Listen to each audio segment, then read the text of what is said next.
Ce n'est pas Dieu qui a donné la Bible. C'est le colonialiste qui a pris la Bible et qui est venu avec pour te rendre esclave. Et ainsi vous dites, nous on ne veut pas de cette Bible-là. Nous voulons nos propres traditions, notre propre culture africaine. Nous ne voulons pas du Dieu des Blancs. Nous ne voulons pas du livre des Blancs. C'est faux. Voici la preuve. La Bible n'est pas le livre du colonialiste. Parce que la Bible elle-même est contre le racisme. Et la Bible originelle, la première Bible, pas la Bible en français, en lingala, en anglais, parce que ce n'est pas ça la première Bible. La première Bible n'a pas été écrite en français. La première Bible a été écrite en hébreu, en araméen, l'Ancien Testament, et le Nouveau Testament en grec.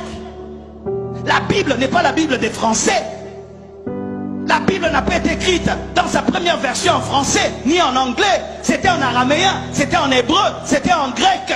Et ce ne sont pas les Grecs qui sont venus ici, ni les Hébreux, ni les Araméens, ce sont les Français. Donnez-moi la main.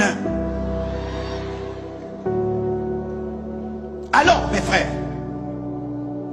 la Bible n'est pas le livre du colonialiste. Pourquoi? Parce que la Bible reconnaît l'Égypte, reconnaît l'Afrique, comme étant la puissance mondiale au temps de Moïse. La Bible reconnaît qu'il y avait une nation africaine qui était la plus puissante de la terre. Si la Bible était la Bible du colonialiste, elle n'allait pas reconnaître que les Africains pendant un temps dominaient la terre. Aussi, la Bible reconnaît la reine de Saba de l'Éthiopie et reconnaît que c'était parmi les plus grandes reines de ce temps-là. La Bible reconnaît l'Éthiopie et reconnaît l'élévation de la reine de Saba. Si c'était la Bible du colonialiste, le livre du colonialiste, ça n'allait pas reconnaître qu'une femme, d'ailleurs une femme, était aussi élevée que Salomon. La Bible reconnaît que c'est un Africain, Simon de Cyrène, qui a aidé Jésus lorsqu'il avait du mal à porter la croix. Quand Jésus portait la croix, qui est venu pour l'aider? C'est Simon de Cyrène. Cyrène, c'est la Libye. Donc ce sont les Africains qui sont venus aider Jésus quand il devait monter à la croix. Donnez-moi la main. La Bible reconnaît. Quand on a voulu tuer Jésus, il a fui où? En Égypte, quand il était un enfant. C'est l'Afrique qui a reçu Jésus quand il était bébé. Lorsque le peuple de Dieu a voulu mourir de faim, quelle est la nation qui les a reçus? C'est l'Égypte qui a reçu Jacob et Joseph. À Goshen, c'était l'Afrique. Si la Bible était la Bible du colonialiste, comment la Bible peut reconnaître autant de qualités à l'Afrique? Donne-moi la main. La Bible reconnaît que l'un des plus grands prophètes de l'Ancien Testament, Moïse, a grandi où? En Afrique, en Égypte. Il est né où? En Afrique, en Égypte. Il a été élevé par qui? Par des Africains.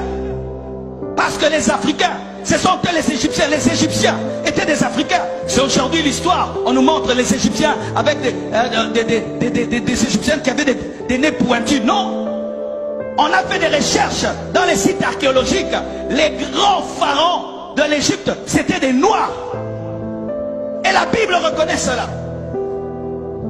Ce sont les Noirs qui ont appris à Moïse à écrire. La Bible le reconnaît.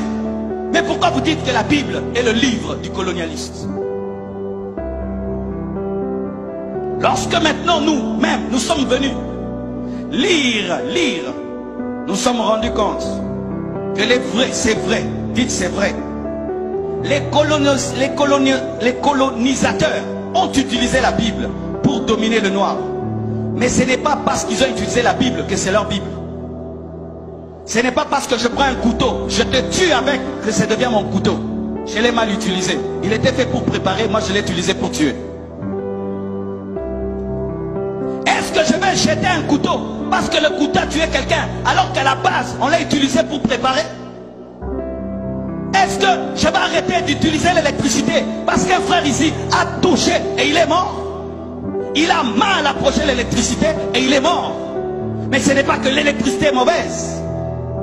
Les colonisateurs qui ont mal utilisé la Bible, c'était des chrétiens qui avaient abandonné Dieu et des faux serviteurs de Dieu. De la même manière qu'aujourd'hui, Il y a des gens aujourd'hui qui utilisent mal la Bible pour escroquer le peuple de Dieu. Mais ce n'est pas pour autant que la Bible est mauvaise. Ce sont eux qui utilisent mal. Les colonisateurs qui sont venus au milieu de vous, c'était des apostats. C'était des faux serviteurs de Dieu. C'était une église qui avait abandonné Dieu, qui utilisait maintenant la Bible pour avoir l'argent. Mais ce n'est pas pour autant que la Bible est mauvaise, parce qu'elle était mal utilisée. On l'a mal utilisée. Mais la Bible est une bonne parole.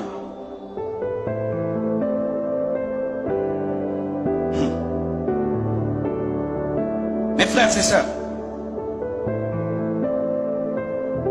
une vraie église n'encourage jamais la méchanceté. Pourquoi on dit toujours que la Bible c'est le livre des colonisateurs?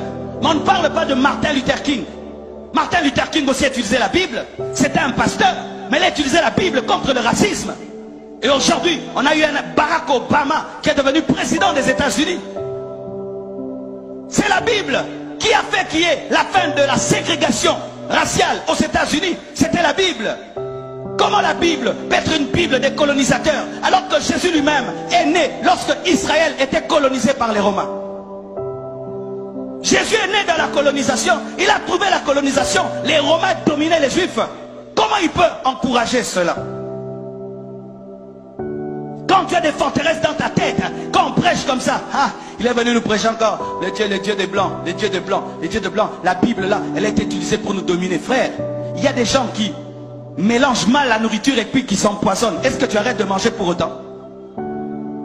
Qui arrête de manger parce que quelqu'un a mélangé une nourriture avec une autre qui l'a empoisonné? Tu dis non, il n'a pas bien mangé, mais la nourriture est bonne, mais lui n'a pas bien mangé. Ce n'est pas parce que quelqu'un a mal utilisé la Bible que la Bible est mauvaise.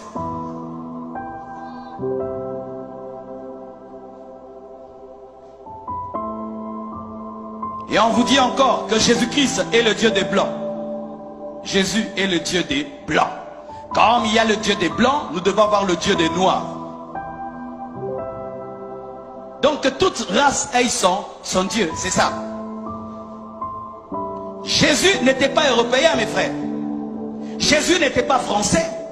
Jésus n'était pas américain. Quand vous rejetez Jésus à cause des Français, quand vous rejetez Jésus à cause des Américains, mais Jésus n'était pas français, Jésus n'était pas américain. Jésus n'a même jamais prêché en Amérique. Il n'a même jamais prêché en France. Lui-même était juif. Lui-même est né dans une nation occupée, colonisée par les Romains. Comment est-ce que Jésus-Christ va encourager le colonialisme? Et même s'il avait une peau claire, sachez que son sang était aussi rouge que le sang des Africains. Alléluia. Le sang de Jésus-Christ était rouge, rouge comme ton sang, comme le mien.